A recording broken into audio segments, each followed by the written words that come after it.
Yan, good morning po. Salamat po, Brother Melvin. Patuloy natin isama sa panalangin ang mga apektado ng bagyo. Yan, yung mga kapatiran po natin. Diyan banda sa Pasig, diyan sa Santolan. Ayan, at diyan po sa amin sa Cainta, sa buong Rizal, at saka actually sa buong Manila. So lubog yung mga bahay. Yan, isama natin sa panalangin. Pero ngayon pakupa na rin dahil wala na yung ulan. Kaya lang ang tatambad sa kanila ay putik at basura. Ayan. Kaya nga, pagka walang ulan, huwag tayong tapon ng basura. Babalik sa atin yung basura pagka ganyan, no? So ngayon po ang ating pag-aaralan, July 25, ang altar ng pamilya. Tayo po ay manalangin, mga kapatid. Panginoong Diyos na siyang aming tagapagligtas, kami patuloy na sumasamba sa inyo at nagpapasalamat sa umaga na ito na ipinagkaloob niyo po sa amin. Aming idinadalangin, O Diyos, ang aming pong pag-aaral. Tulungan niyo po kami na magkaroon ng altar ang bawat pamilya sa bawat tahanan. Salamat po, Panginoon, sa pag-ibig niyo po sa amin at sa pagdinig ng aming dalangin sa banal na pangalan ni Jesus. Amen. Sa ayon po dito sa ating pong key text, siya'y nagtayo roon ng dambana sa Panginoon at tinawag ang pangalan ng Panginoon. So, nung unang panahon pa sa aklat ng Genesis, yung po mga patriarchs ay talagang nagtatayo sila ng altar at doon sila nananalangin sa ating Panginoong Diyos kasi hindi pa naman uso yung church noon. So, wala pa namang simbahan noon kasi sila ipalipat-lipat ng lugar. So nagtatayo sila ng altar para sa panalangin para sa ating pong Panginoong Diyos. So sabi dito sa mga makalangit na dako, nagpakita sa atin ng isang karapat-dapat na halimbawa si Abraham, ang kaibigan ng Diyos. Yan. Ang kanya ay isang buhay na panalangin at mapagpakumbabang paglilingkod at isa siyang liwanag sa sanlibutan. Kasi nga, sa panahon na yon, konti pa lang din yung mga tao that time sa panahon ni Abraham, siya inatasan ng Panginoon ng bangaral. At sa kanyang pangangaral, hindi niya kinalimutan na maglagay ng dambana, ng altar, kung saan siya ay makakapanalangin, magpapakumbaba, sasamba sa ating Panginoong Diyos. Saan man niya itayo ang kanyang tolda, yan, nakatayo malapit sa tabi nito ang kanyang altar. Ayan ang pinakamaganda. Na tumatawag para sa umaga at gabing paghandog ng bawat membro ng kanyang pamilya. Yan ang napakaganda na ating maitayo, mga kapatid. At minsan ito ay nawawala na sa atin. Yan ang napakahalaga. Walang silbi ang buong maghapon kung wala tayong altar. Umaga hanggang gabi, umaga at gabi na panalangin, pagbabasa ng banal na kasulatan. Yan po ang pinaka-purpose diyan, mga kapatid. Dapat magningning ang gayunding liwanag sa mga tahanang Kristiyano. Dapat ihayag ang pag-ibig sa pagkilos. Yan. Dapat itong dumaloy sa lahat ng pakikipag-usap sa tahanan. Ipinapakita ito sa maalalahaning kabutihan at banayad at hindi makasariling paggalang. Yan, mga kapatid ko, no, sa tahanan dapat na maturuan, number one, ang mga anak na mag-worship sa ating Panginoong Diyos. No, maituro niyo sa kanila yung English subject, yung aking pamangkin mahusay sa English. Oh, dapat mahusay din na mag-worship sa Panginoon. Yan, bukod doon sa maituro natin mga academics, di ba? Mga academics na mga tuntunin, no? Bukod sa maituro natin paano ang maghugas ng plato, magluto sa mga anak, ay maituro din natin yung pag-worship sa ating Panginoong Diyos. Kailangan yan. May mga tahanan kung saan isinasagawa ang mga prinsipyong ito. Mga tahanan kung saan sinasamba ang Diyos at nagahari ang pinakatunay na pag-ibig. Kaya nga, kapag ako'y pumupunta sa isang tahanan, makikitulog sa isang tahanan, lagi kong hinahanap at iniisip, kailan kaya yung worship namin? Ayan. Kailan kaya yung worship dito? Ano kayang oras yung worship dito sa tahanan na ito? So mahalaga yun, mga kapatid. At ito ay pagsamba sa Panginoong Diyos at hindi ipinagpapaliban. Mula sa mga tahanang ito, ang pananalangin sa umaga at gabi ay pumapailang lang sa harapan ng Diyos tulad ng matamis na insenso at bumababa ang kanyang mga awa at pagpapala sa mga nagsusumamo tulad ng hamog sa umaga. Kaya napakaganda ng hamog sa umaga, mga kapatid. Fresh. Ibig sabihin yung panalangin, yung pagbabasa ng Bible ay fresh lagi bawat umaga. Hindi po pwedeng ni-recycle, mga kapatid. No, hindi pa pwedeng katulad na lang noon dati, kundi fresh bawat umaga. Dapat tayo magkaroon ng higit pang relihiyon. Kailangan natin ng lakas at biyayang nagmumula sa maningas na pananalangin.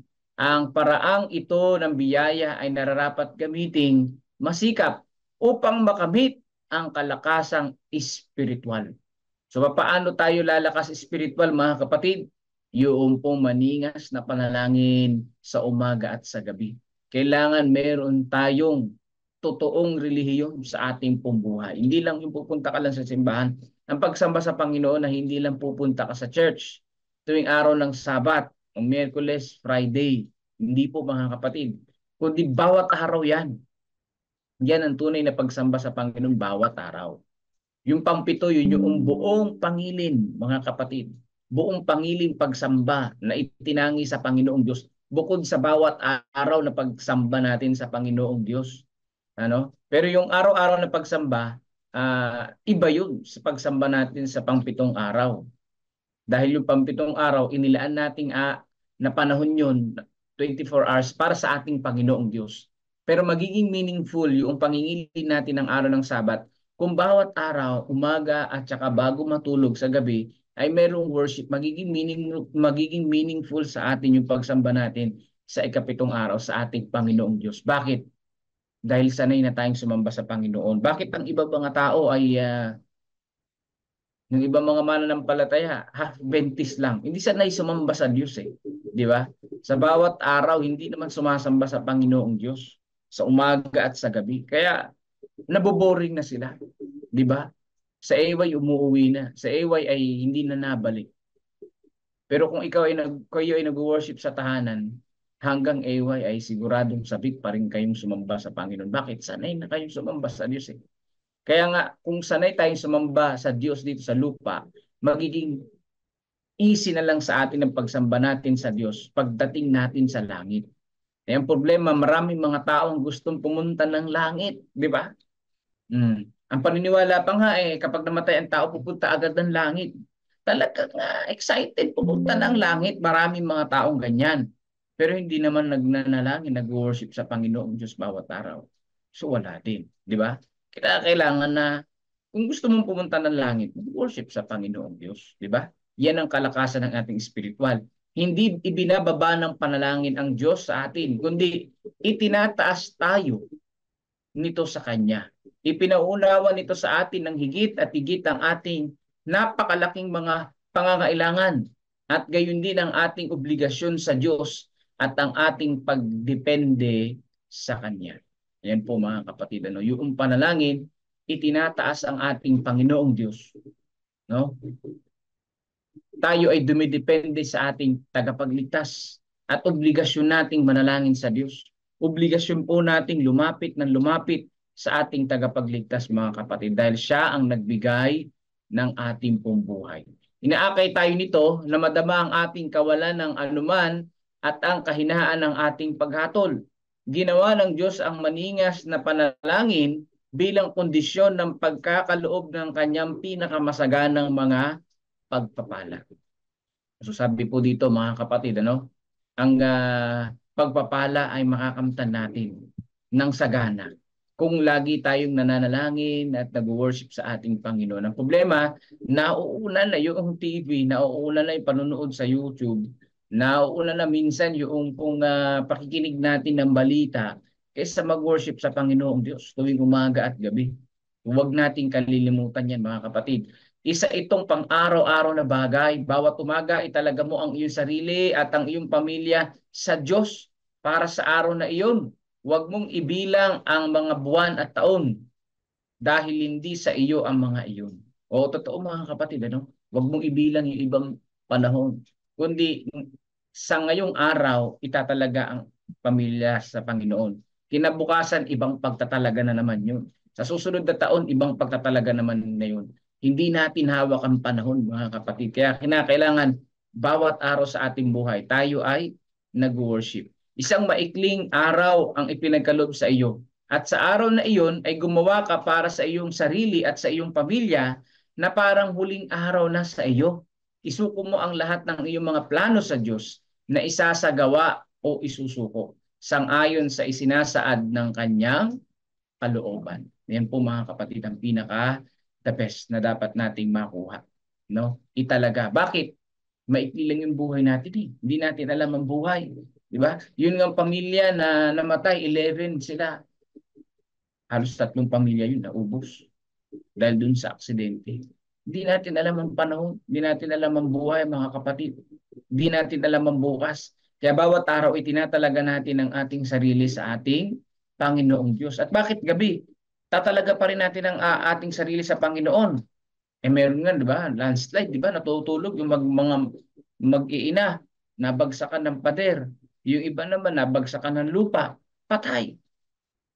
Kinabukasan, di na nagising na patay. Natabunan ng lupa sa isang iglap, mga kapatid. Kaya kailangan italaga natin ang ating sarili. Meron din binabangungot. Lumapot yung dugo dahil kumain ng maraming karne, kumain ng maraming pagkain, biglang natulog, lalapot ang dugo. Yun yung tinatawag na babangungutin ka at di ka na magising kinabukasan, patay. Di ba? Kaya kailangan sa umaga pa lang, pagkagising at bago matulog, itinatalaga yung sarili sa ating Panginoong Diyos. Dahil yan, number 1 prinsipyo, hindi natin hawak ang ating buhay, kahit sino man tayo, di ba? Sa ganitong paraan ay maaari mong maibigay ang iyong buhay araw-araw, kasama ang mga plano at layunin nito sa mga kamay ng Diyos na tinatanggap ang kanyang mga plano kapalit ng sa iyo. Gaano man kalaki ang magiging hadlang ng mga ito sa iyong mga paghahanda o gaano man kagagandang proyekto ang dapat na talikuran. So ito po mga kapatid, bawat araw, yung layunin natin sa Panginoon, yung layunin natin sa bawat araw ay ibinibigay natin sa Panginoon. Panginoon, kayo na po ang bahala. Kung ako po ba ay dito pupunta, ganito yung gagawin ko, ito yung trabaho na pipiliin ko, ito yung kurso na kukunin ko, papasok ba ako ngayon? Sasagutin ko ba si ganyan, si ganyan, liligawan ko ba si ganito, si ganyan? Ano ang dapat kong gawin, Panginoon? I-guide niyo po ako. So yun yung napakahalaga sa bawat araw ng ating pong buhay. Kaya sa umaga po na ito, napakahalaga na ang bawat pamilya katulad ni Abraham ay maglalagay ng dambana saan man tayo naroroon. Ibig sabihin, mga kapatid, kung kayo man ay mag-outing, kayo man ay pumunta sa kung saan, namamasyal at doon kayo mag-overnight, maglagay kayo ng dambana doon. Doon ay huwag kalilimutan pa rin ang pag-worship sa Panginoon. Ang problema kapag tayo naglalakbay na, kapag tayo ay kung saan pupunta, minsan nakakalimutan na natin yung dambana. Di ba? Nakakalimutan na natin yung altar ng ating pamilya. Saan man tayo magtungo, no? Magbakasyon man tayo, yung altar, yung panalangin sa Panginoon, huwag nating kalilimutan katulad ni Abraham. Kaya sa ating pamilya, mga kapatid, napakahalaga, maituro natin ito. Yan ang tanging pamana natin sa ating mga anak na pinakamahalaga sa lahat. Yung pag-ugnay sa ating Panginoong Diyos. Yung pakikipag-ugnayan sa ating tagapagligtas at wala nang iba. So pagpalain tayo ng ating Panginoon at sa umaga po na ito ay patuloy nating isama sa panalangin yung mga kapatid natin na nasalanta ng bagyo. At gayon din, yung mga kapatid natin nagdaraos ng birthday. Yan. Ngayong July, ano? Marami ang mga nag-birthday. At syempre, marami rin yung mga namatay dyan sa San Manuel, guys. May dalawang patay, may dalawang kapatiran tayong namatay. Ayan. So, sama natin sa panalangin ang buong pamilya ni Sister Rhea. So, Sister Rhea namatay ng asawa. Lung cancer yung kinamatay ng kanyang asawa. Isama natin sa panalangin na sa mga panahon na ito na sa may pa yung bagyo na i-comfort sila ng ating Panginoong Diyos. So yun po, tayo po ay mananalangin. Pangunahan tayo ni Brother Melvin Vilasano. God bless po sa inyo pong lahat, mga kapatid. Amang banal na makapangyarihan sa lahat, salamat po sa umaga na ito na kami ay patuloy ninyong sinamahan, binigyan ng panibagong buhay at kalakasan, binigyan ng pagkakataon na muling makapakinig sa inyo sa umaga na ito sa aming devotional. Salamat sa pagpapaalala sa amin. Patuloy na kailangan namin palaging kumonekta sa inyo upang kami mga nabibigatan sa buhay ay maging magaan ang aming kalagayan. Upang kami na maraming pagsubok na pinagdadaanan sa buhay ay may katulong na tumatawid sa pagsubok na ito. Alam namin na hindi maaalis sa mga bundok na nakaharang sa aming harapan. Ngunit narin kayo para samahan kami na makatawid dito ng matagumpay. Salamat po sa inyong pagmamahal at patnubay. Ngunit sa kabila na inyong kabutihan, heto kami pa rin ay makasalanan. Humihingi po kami ng tawad sa aming mga nagawang pagkukulang at pagkakasala. At sa pagpapatuloy namin dalangin namin ang mga kapatiran na naapektuhan ng bagyo, baha. At nawa sila ay mabilis makarecover sa panahon na ito, maglilinis. At ng kanilang kabuhayan din naman ay patuloy po ninyong suplean ng kanilang mga pangailangan. Dalangin din po namin ang mga kapatiran na nawala ng mahal sa buhay. Isa na sila Sister Rhea na pagkawala ng kanyang kapartner ay patuloy po sila i-comfort, ipagkaloob sa kanilang mga pangailangan, patuloy na iparamdam sa kanila ng inyong pagmamahal. Amin din po dinadalangin ang iba pang mga may prayer request. Si Darlene Era, na kapatid ni Sister Des Flores sa Laguna. Siya po ay na-dengue, malubhang kalagayan, mababa po ang kanyang platelet sa mga sandali na ito. Alam namin na walang imposible po sa inyo. Pataasin niyo po ang kanyang platelet, ipagkaloob sa kanya ang mahusay na magagamot upang siya ay makarecover ng mabilis. Gumaling sa pamamagitan po ninyo at higit sa lahat makita niya na kayo po nagpagaling sa kanya at maikwento rin naman niya ito sa iba na kayo bilang aming Panginoong Diyos ay maawain, mapagpatawad, mapagbigay na aming mga pangailangan at aming maaasahan sa lahat ng pagkakataon. Patuloy din namin sinasama sa panalangin ang fast recovery sa pamangkin ni Sister Marites Loreto na si Angel Prianesa. At kayo din yung tatay ni Ma'am Jamie, may sakit, sama pero na yung patuloy sa panalangin. Si Kuya Arman Reyes patuloy ng kalakasan at recovery. At kayo din si Sister Ana Rosbel Hermino sa kanyang patuloy na treatment, sa kanyang pagkikimo. Si Brother Rafael Bandejas na sa ospital patuloy pa rin nagpapagaling, nagpapagamot sa kanyang mga iba't ibang mga karamdaman. Gayon din si John Hunsya na may kidney stone, ay patuloy niyo pong hipuin na niya mapagpagaling na kamay at makita nilang pag-asa na nagmumula po sa inyo sa bawat araw. Amin din patuloy na sinasama sa panalangin ng mga gawain sa aming mga nasasakupan, ang Children's Evangelism at PBX, at gayon din yung Place to Worship na Bible Center dyan sa Santa Rosario. Amin po sinasama sa panalangin at gayon din ang dakilang Diyos, ang Gapan Adventist Elementary School ay nangangailangan po ng inyong tulong upang ito ay maayos at maraming mga dapat ayusin at ma-improve sa aming paaralan upang maging maginhawa ang mga bata sa kanilang pag-aaral at madagdagan pa ang mga estudyante rito na mas lalong matataniman ng inyong pag-ibig sa kanilang puso at sa kanilang mga magulang. Dalangin din namin ng mga teachers, mga nangunguna sa eskwelahan na patuloy na samahan at patuloy na maging matatag sa kabila ng mga pagsubok at dumarating sa aming buhay. Patuloy din namin sinasama sa panalangin ng mga leaders ng simbahan, mga district, mga area ng conference ng mission, mga pastors, elders, leaders, mga teachers, mga doktor.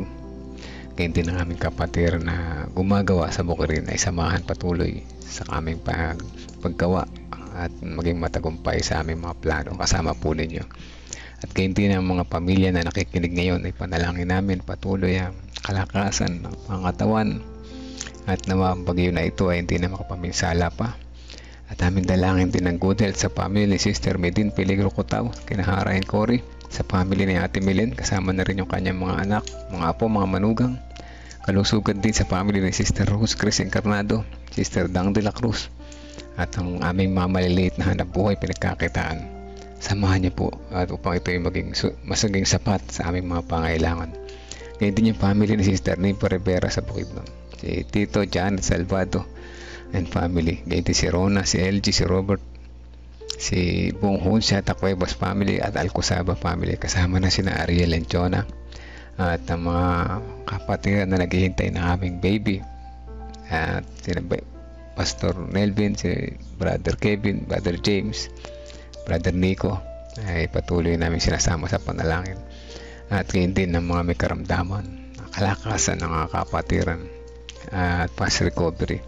Sister Donna Magana, Sister Nena Salazar, Sister Adel, Tatay Carlito Tomas, ang mga parents ni Pastor Nelvin at Ma'am Karin, si Ding Bautista, si Pining Eugenio Javier, si John Paul Cheng, si Jinjin, Sister Percy, Sister Risa Enriquez, Ate Esther Lopez, si Marilita, Renato Santos, Precious Cabasog, Princess Jerquina, si Arif C, Brid Renato, Estrella Cragasin, Claire Andaya, Judilyn Perolino, Ate Sally Sanchez, Janet Ontivero, Gina de Guzman, Arturo Doque at Erlinda Doque. O dakilang Diyos, alam niyo po ang kalagayan ng mga kapatiran na ito, kasama pang mga iba pa namin kapatiran na hindi namin nabanggit, at ang mga kapatiran na nais namin isama sa panalangin na sa halaman ng aming puso at isipan sa mga sandali na ito.